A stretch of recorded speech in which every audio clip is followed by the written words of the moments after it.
하나님께서는 이스라엘이 우상 숭배한 것을 심판하시겠다라고 분명하게 말씀하십니다. 이스라엘 백성들은 하나님을 섬기는 백성이죠.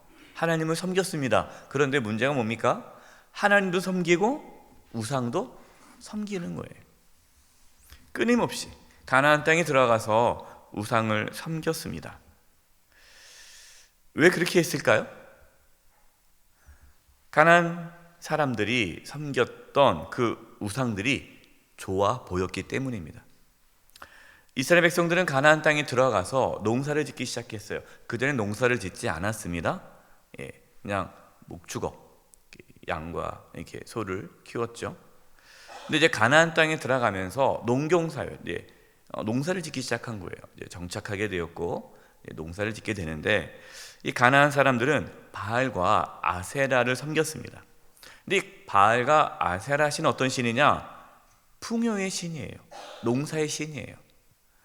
그래서 이 이스라엘 백성들이 가나안 땅에 들어가니까 농사를 지어야 되니까 가나안 사람들이 바알과 아세라 신을 섬기면서 잘 살았단 말이에요. 그러니까 이제 자신들도 이 땅에서는 농사의 신, 이 바알과 아세라를 섬겨 우리가 이 땅에서 부귀영화를 누릴 수 있겠구나라는 생각을 갖고 또 그 가나안의 신들을 섬기게 된 것입니다. 그러니까 이스라엘 백성들은 세상의 부귀영화를 얻기 위해 우상을 섬긴 거죠. 그래서 산 곳곳에 산당을 세우고 우상 숭배를 하였습니다. 3절입니다. 이르기를 이스라엘 산들아 주 여호와의 말씀을 들으라. 주 여호와께서 산과 언덕과 시내와 골짜기를 향하여 이같이 말씀하시기를 나 곧 내가 칼이 너희에게 임하게 하여 너희 산당을 멸하리니. 그래서 하나님께서 우상 숭배하던 모든 산당을 다 멸하신다라고 말씀하십니다. 산당을 멸하는 것이 아니라 이제 그 산당을 섬겼던, 그 산당에서 우상을 섬겼던 이스라엘 백성들을 하나님은 이제 심판하겠다라고 말씀하시죠. 이것이 4절과 5절입니다. 너희 제단이 황폐하고 분향 제단들이 깨트려질 것이며 너희가 죽임을 당하여 너희 우상 앞에 엎드려지게 할 것이라. 이스라엘 자손의 시체를 그 우상 앞에 두며 너희 해골을 너희 제단 사방에 흩으리라. 자신들에게 풍요를 가져다 줄 것이라고 여겼던 그 우상들로 인하여 오히려 죽임을 당하고 멸망하게 되었습니다. 혹시 우리도 이렇게 하나님과 우상을 겸하여 섬기고 있지는 않습니까? 이스라엘 백성들이 문제가 뭐냐? 하나님을 섬기지 않은 것이 아니라 하나님과 우상을 함께 겸하여 섬긴 거예요. 우리도 그렇게 죄를 범할 수 있습니다. 우리에게 있어서 가장 큰 우상 숭배는 무엇일까요? 바로 그것은 재물에 대한 탐욕이에요. 재물에 대한 탐욕. 골로새서 3장 5절에 이렇게 말씀합니다. 그러므로 땅에 있는 지체를 죽이라. 곧 음란과 부정과 사욕과 악한 정욕과 탐심이니 탐심은 우상 숭배니라. 하나님과 재물을 동시에 섬길 수 있습니까? 없습니까? 없죠. 하나님과 재물을 동시에 섬길 수가 없어요.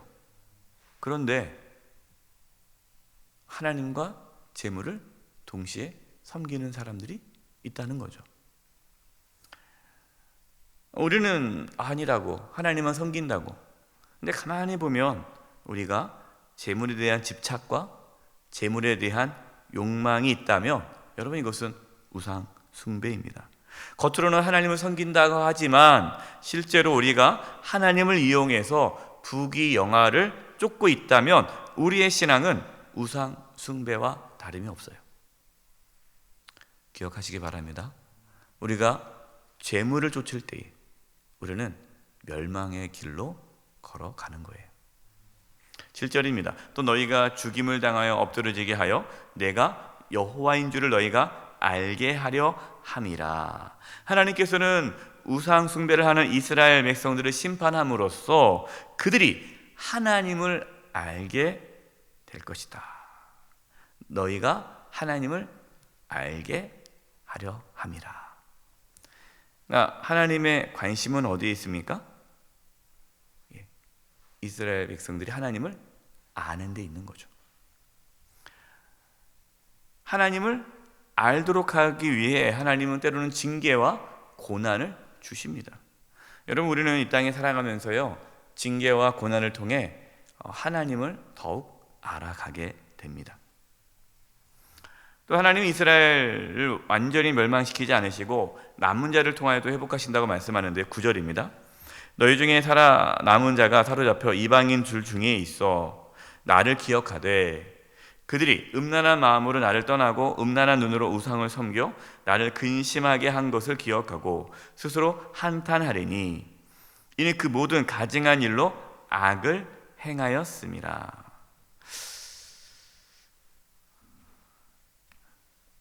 이제 바벨론 포로로 끌려간 유다 백성들이 그곳에서 하나님을 기억하고 자신들을 어떻게 한다고요? 스스로 한탄하리니, 회개한다는 거예요.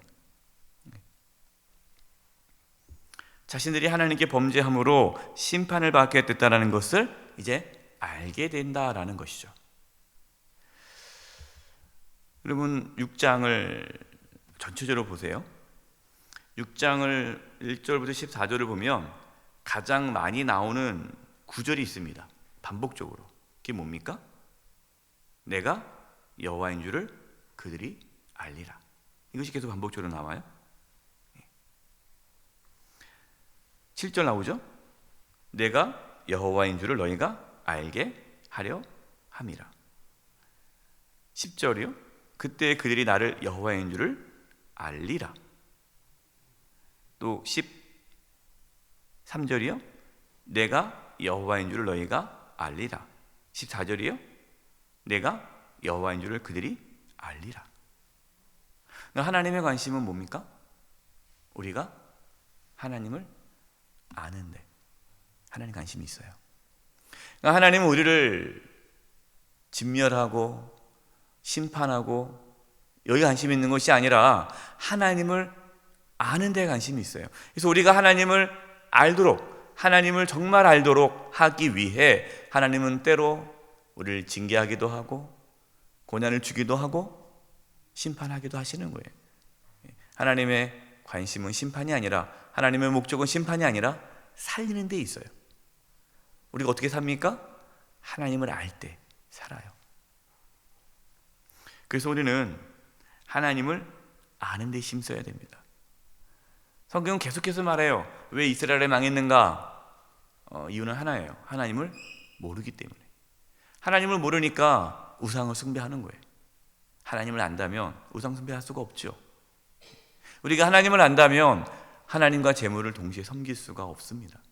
하나님을 모르니까 우리는 눈에 보이지 않는 하나님보다 눈에 보이는 이 세상의 부귀영화를 쫓는 것이에요. 저와 여러분, 하나님을 알 수 있기를 바랍니다. 하나님을 더 깊이 알기를 바라요.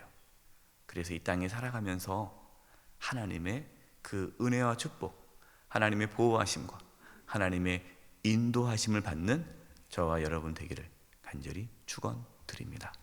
기도하겠습니다. 하나님, 저희들이 하나님을 알기를 원합니다.